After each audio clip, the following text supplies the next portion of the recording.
Hello everyone. So in today's video I will be explaining about the topic that is ovary culture.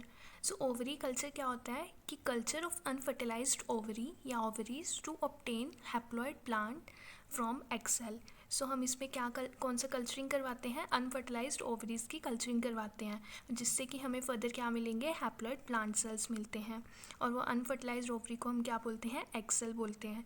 Usually क्या होता है कि fertilisation के time पे जो ओवरी होती है वो स्पर्म के जो मतलब ओवरी में जो एग सेल्स प्रेजेंट होते हैं उसे हम स्पर्म के साथ फर्टिलाइज करवा देते हैं और उससे हमें ऑब्टेन क्या होते हैं, डिप्लॉयड सेल्स मिलते हैं। लेकिन ओवरी कल्चर में ऐसा कुछ नहीं होता है। ओवरी कल्चर में जो ओवरी के अंदर एग सेल्स प्रेजेंट होते हैं उनसे ही हमने उन्हीं अनफर्टिलाइज्ड एग सेल्स को हमने यूज़ करके क्या करना है, हैप्लॉइड प्लांट्स जो हैं प्रोड्यूस करवाने हैं।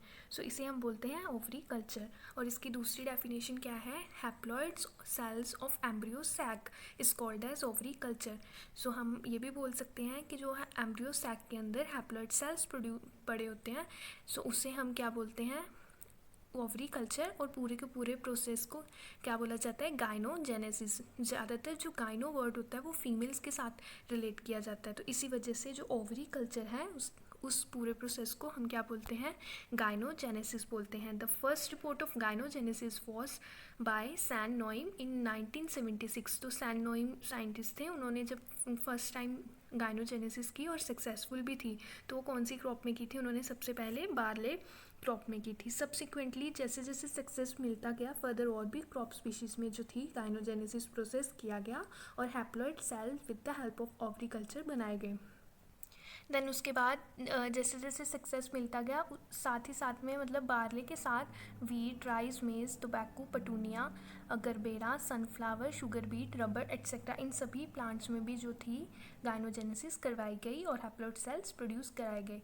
तो बोलते हैं कि 0.2 से लेकर 6% कल्चर जब हम ओवरी कल्चर करवाते हैं तो उनमें जो है गाइनोजेनेसिस कम्प्लीटली शो होती है, सक्सेसफुली हो जाती है। लेकिन अगर हम कल्चर में बहुत ही रेयर मतलब केसेस होते हैं कि जहाँ पर 8% जो है गाइनोजेनेसिस नहीं होती है। और जो इनका रेट होता है ना सक्सेस का, ये वेरी करता है species to species and is markedly influence by the genotype of that some cultivars do not respond at all. कहते हैं कि इनका जो मतलब हमारे को जो सक्सेस मिलना है वो स्पीशी टू स्पीशी डिपेंड करता है।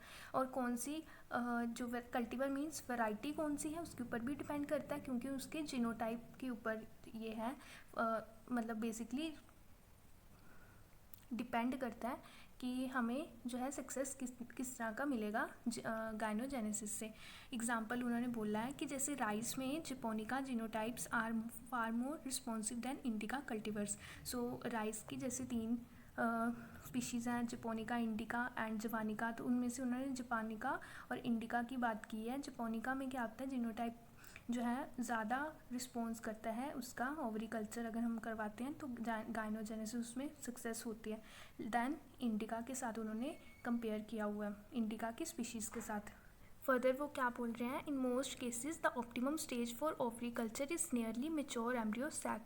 बोलते हैं कि जो मतलब ओवरी कल्चर है ना, तो नियरली कब ओवरी कल्चरिंग करवाई जाती है, जब मेच्योर एम्ब्रियो सैक के टाइम पे, या फिर हम अगर मतलब ले रहे हैं, उन्होंने बोला कि जो राइस प्लांट है ना उसमें एक्सेप्शन है कि उस टाइम पे सिर्फ free nuclear embryo sac stage में ही क्या करवाई जाएगी, उनकी कल्चरिंग करवाई जाएगी।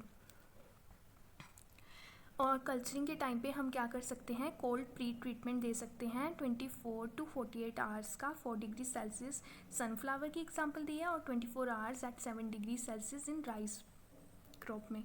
ऑफ इन्फ्लोरेसेंस बिफोर ओवरी, तो मतलब जैसे राइस की इन्फ्लोरेसेंस आई होगी उसी टाइम पे जो है हमने क्या कर देनी है, उसको प्री कोल्ड ट्रीटमेंट से ट्रीट करना है और बिफोर द प्रोसेस ऑफ गाइनोजेनेसिस हमने ट्रीटमेंट देना है। आगे क्या है, जनरली जो गाइनोजेनेसिस होती है उनकी 2 मेन स्टेजेस हैं। राइस की एग्जांपल दी है, तो राइस के केस में दो कौन सी स्टेजेस हैं, ज़रूरी नहीं दो ही स्टेजेस हैं, और भी बहुत सारी स्टेजेस हो सकती हैं वो, और उन स्टेजेस की रिक्वायरमेंट जो है वो डिस्टिंक्टिव होती है, मतलब डिफरेंट रिक्वायरमेंट होती है डिफरेंट स्टेज के अकॉर्डिंगली। इंडक्शन और रीजनरेशन जो दो इन्होंने बताई हैं वो दी है एग्जाम्पल। राइस के केस में दो स्टेजेस हैं, और ड्यूरिंग इंडक्शन के टाइम पे क्या होता है, ovaries are floated on the liquid media.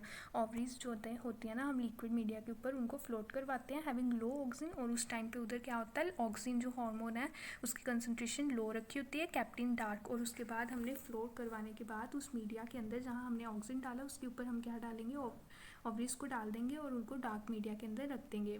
लेकिन जब हमने रीजनरेशन करवाना है तो उसी टाइम पे हम क्या करेंगे, उन्हीं मीडिया को जिसमें हमने ओवरीज डाली हुई हैं उन्हें ट्रांसफ़र करेंगे अगार मीडिया के ऊपर, अगार जेल के ऊपर, विद हायर ऑक्सीजन कंसनट्रेशन। और रीजनरेशन के टाइम पे जो ऑक्सीजन की कंसनट्रेशन है वो हमें ज़्यादा बढ़ानी पड़ेगी, एंड इंक्यूबेटेड इन लाइट, जहाँ पर हमने डार्क में रखा था अब उसे हम लाइट में रखेंगे। So thank you so much friends, ये था ओवरी कल्चर के बारे में। अब इसकी जो लिमिटेशंस हैं वो मैं अपनी नेक्स्ट वीडियो में लेके आऊँगी। अगर आपको वीडियो अच्छी लगी हो, हेल्पफुल लगी हो, तो प्लीज़ चैनल को लाइक और सब्सक्राइब ज़रूर कीजिएगा, और ज़्यादा से ज़्यादा जो भी आपके फ्रेंड्स हैं उनके साथ शेयर कीजिएगा वीडियो को। कोई भी वीडियो से रिगार्डिंग कोई भी दिक्कत हो आपको, और या फिर किसी भी टॉपिक के ऊपर वीडियो चाहिए हो आप, तो मुझे कमेंट करके ज़रूर बता सकते हैं। Till then stay safe, stay happy.